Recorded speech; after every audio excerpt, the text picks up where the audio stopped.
दोस्तों, क्या आपने कभी गौर किया है कि कभी कभी तो हम बैठे बैठे ही थक जाते हैं और कभी कभी हम बहुत ज्यादा काम कर लेते हैं और फिर भी हमें थकान महसूस नहीं होती।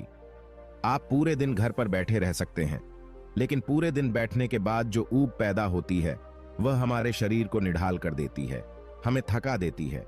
लेकिन वहीं अगर हम कोई खेल खेलते हैं तो हम उसमें खूब भागा दौड़ी करते हैं, खूब शरीर को थकाने की कोशिश करते हैं, लेकिन खेलने के बाद एक चुस्ती महसूस होती है, जैसे शरीर का रोम रोम खिल उठा हो।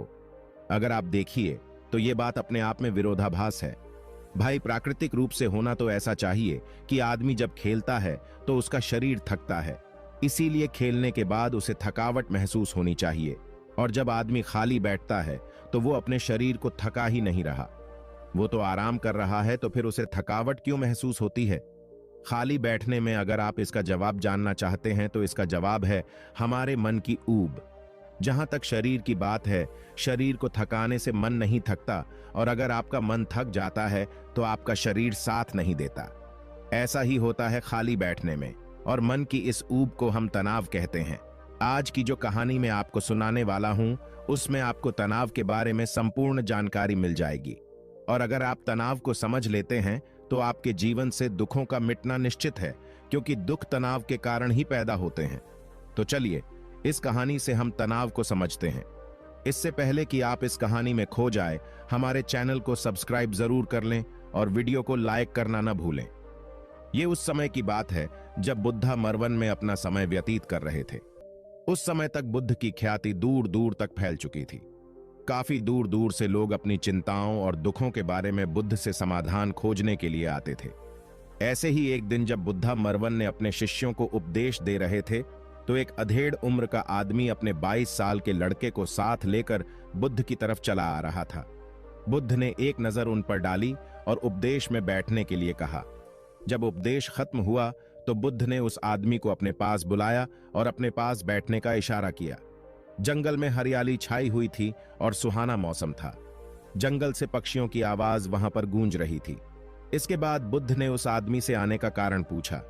इस पर वो आदमी कहता है कि है तथागत, मैं 2 दिन की यात्रा करके अपने बेटे को आपसे मिलवाने के लिए लाया हूं। ये मेरा इकलौता पुत्र है। ये हमेशा थका थका रहता है।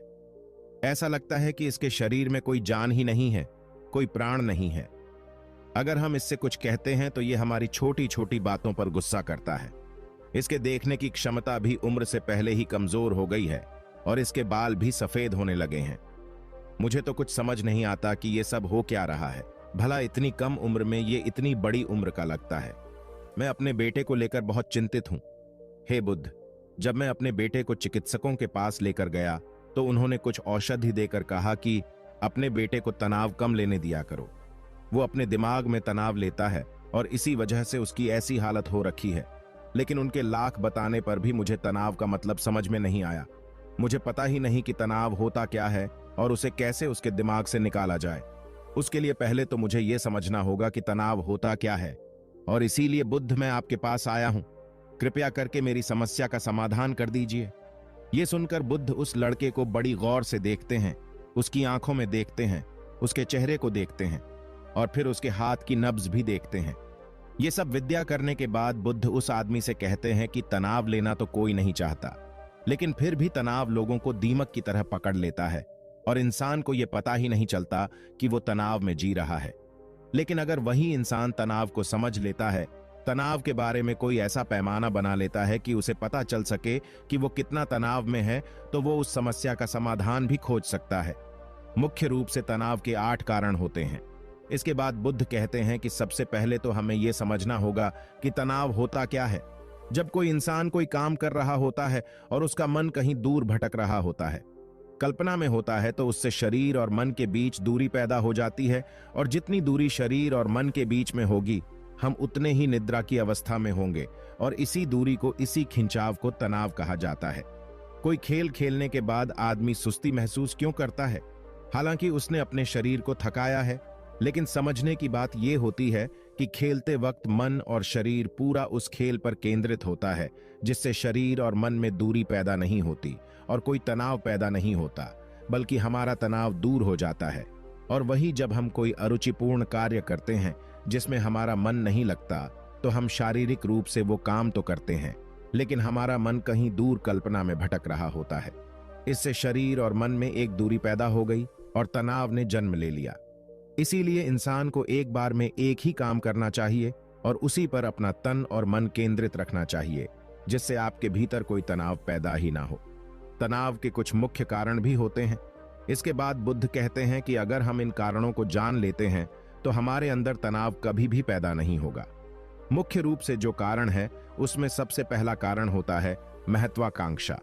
महत्वाकांक्षी होना अच्छी बात होती है, लेकिन कभी आपने गौर किया है कि इंसान के लक्ष्य कभी पूरे ही नहीं होते, क्योंकि इंसान का कोई एक लक्ष्य होता ही नहीं है। जब इंसान एक लक्ष्य को प्राप्त कर लेता है तो दूसरा लक्ष्य स्थापित हो जाता है और इसी तरह वो अपने लक्ष्य को पाने के लिए गोल गोल घूमता रहता है। इसीलिए जो इंसान से ज्यादा महत्वाकांक्षी होता है, जिसे बड़े बड़े लक्ष्य प्राप्त करने होते हैं, वो वर्तमान में कभी नहीं जी पाता। उसका मन हमेशा भविष्य की योजनाएं बनाता रहेगा और बस उसका शरीर वर्तमान में होगा, उसका मन भविष्य में होगा, और इन दोनों की दूरी की वजह से उस आदमी में तनाव पैदा हो जाएगा। इस पर वो युवक पूछता है कि बुद्ध, तो क्या आदमी को अपना लक्ष्य ही नहीं बनाना चाहिए, क्योंकि लक्ष्य बनाना भी तो महत्वाकांक्षा होती है। इस पर बुद्ध कहते हैं कि जीवन में कोई लक्ष्य बनाना गलत बात नहीं है। समस्या पैदा तब होती है जब हम पूरे का पूरा ध्यान उस लक्ष्य पर ही लगा देते हैं। आदमी को वर्तमान में जीना आना चाहिए। आप लक्ष्य बनाएं, उनके प्रति निरंतर मेहनत करिए, लेकिन इसके साथ साथ आपके दिमाग में यह ख्याल भी होना चाहिए कि आप अभी वर्तमान में जी रहे हैं। इसके बाद बुद्ध ने तनाव का दूसरा मुख्य कारण बताया। बुद्ध ने कहा कि जब आदमी ईर्ष्यापूर्ण या द्वेषपूर्ण हो जाता है तो भी उसका मन सड़ने लगता है। ईर्ष्या आंतरिक घाव होता है। आंतरिक मतलब मन का घाव होता है। शरीर का घाव तो भर जाता है, लेकिन मन का घाव कभी नहीं भरता। इसीलिए इंसान को दूसरे की तरक्की से कभी ईर्ष्या नहीं करनी चाहिए। तनाव का तीसरा मुख्य कारण होता है किसी दूसरे से अपेक्षा। बुद्ध ने बताया कि एक बाप होने के नाते वह अपने बेटे से बहुत सारी अपेक्षाएं रखता है कि मेरा बेटा एक कामयाब इंसान बने, जिस तरह मैं चाहता हूं उस तरह का जीवन जिए। और जब आदमी किसी से अपेक्षा करने लगता है तो कहीं ना कहीं वो अनजाने में खुद के लिए तनाव पैदा कर रहा होता है। जरा सोचिए कि वही बेटा अगर अपने बाप के हिसाब से नहीं चलेगा, वो नहीं बन पाएगा जो उसका बाप चाहता है, तो फिर उसके पिता के मन को तनाव पकड़ लेगा। इसीलिए किसी से भी अपेक्षा नहीं करनी चाहिए, ना ही दूसरे से और ना ही खुद से। इसके बाद तनाव का अगला मुख्य कारण बताते हुए बुद्ध ने कहा कि अरुचिपूर्ण कार्य करने से भी मन में तनाव पैदा होता है। जिस काम में हमारा मन ही नहीं लगता, जिसमें हमारी रुचि ही नहीं है, तो उस काम में हम अपना मन नहीं लगा पाएंगे। हमारा मन कल्पनाओं की उड़ान भरेगा और हमारा शरीर वही बैठा रहेगा। इसीलिए दोनों में दूरी पैदा होने की वजह से यह भी तनाव का कारण बन जाता है। इसीलिए आदमी को सिर्फ रुचि के हिसाब से ही कार्य करने चाहिए। इसके बाद बुद्ध ने कहा कि शारीरिक दुख भी तनाव का कारण होता है। जब आदमी को कोई शारीरिक कष्ट होता है तो आदमी का मन उसी बीमारी के बारे में सोचता रहता है, जिससे उसके मन में दुख के विचार पनपते हैं और वहां पर तनाव पैदा हो जाता है। यह सुनकर उस आदमी ने कहा कि हे बुद्ध, शारीरिक दुख तो किसी को भी आ सकता है, तो क्या वो आदमी हमेशा तनाव में ही जिएगा? इसका जवाब देते हुए बुद्ध कहते हैं कि यह बात ख्याल करने की होती है कि हमारा जीवन दुखों का घर है। जैसे जैसे हमारी उम्र बढ़ती है वैसे वैसे बीमारियां आती हैं, दुख आते हैं और एक दिन मौत भी आती ही है। तो बीमारियां जीवन का अभिन्न हिस्सा है। किसी में उस समय से पहले आती है तो किसी में बाद में आती है। और जब इंसान का मन इसके बारे में समझने लगेगा, वो अपनी बीमारी के बारे में सोचकर ज्यादा तनाव नहीं लेगा, क्योंकि वो जीवन का एक अभिन्न हिस्सा है। और इसके लिए आदमी को शारीरिक रूप से भी अभ्यास करते रहना चाहिए, ताकि उसका शरीर लंबे समय तक स्वस्थ बना रह सके। और ये भी जान लो, तनाव का एक मुख्य कारण होता है अपनी योजनाओं को समझने के लिए वक्त न देना। कुछ इंसानों के मन में कोई ख्याल पनपता है और वो उस पर बिना सोचे समझे कार्य करना शुरू कर देते हैं, और जब उस काम में उन्हें नाकामयाबी मिलती है तो वो तनाव से भर जाते हैं, क्योंकि उन्होंने वो काम शुरू करने से पहले उसके बारे में पूरी जानकारी नहीं ली थी। आदमी को कोई भी योजना बनाते वक्त उसके बुरे परिणाम के बारे में सबसे पहले सोचना चाहिए। हमें यह सोचना चाहिए कि अगर ये योजना कामयाब नहीं हुई तो फिर मैं क्या करूंगा। और इसीलिए अपनी योजनाओं को समझने के लिए पूरा वक्त देना, ताकि भविष्य में उस काम के प्रति कोई तनाव पैदा ही ना हो। और सबसे आखिरी कारण जो तनाव का होता है वो होता है ज्यादा सोचना। निरंतर सोचते रहना भी एक बीमारी होती है और इसको दूर करने के लिए आदमी को नित्य प्राणायाम और ध्यान करना चाहिए। यह सुनकर उस आदमी ने हाथ जोड़ते हुए बुद्ध से पूछा कि बुद्ध, मेरा बेटा तो अभी मात्र 22 साल का है और उसमें इतनी समझ भी नहीं है कि वो इतनी सारी बातों का एक साथ अनुसरण कर सकें।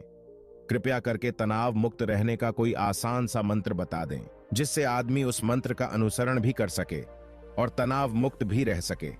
यह सुनने के बाद बुद्ध ने कुछ सोचते हुए जवाब दिया कि इसके लिए एक छोटी सी विधि है। अगर तुम इतने बातों का पालन नहीं कर सकते तो तुम एक बार में एक काम को करने पर ही ध्यान लगाओ। जो भी तुम काम कर रहे हो, बस एक काम एक बार में करो और उस काम को पूरा ध्यान लगाकर करो। अगर तुम्हारा ध्यान इधर उधर भटकता है तो जब याद आए तो वापस उसे उसी काम पर लगा दो। यही तरीका है तनाव मुक्त रहने का। अगर तुम खाना खा रहे हो तो खाना खाने पे ही अपना ध्यान केंद्रित कर दो। अगर तुम चल रहे हो तो चलने पर ही अपना ध्यान केंद्रित कर दो।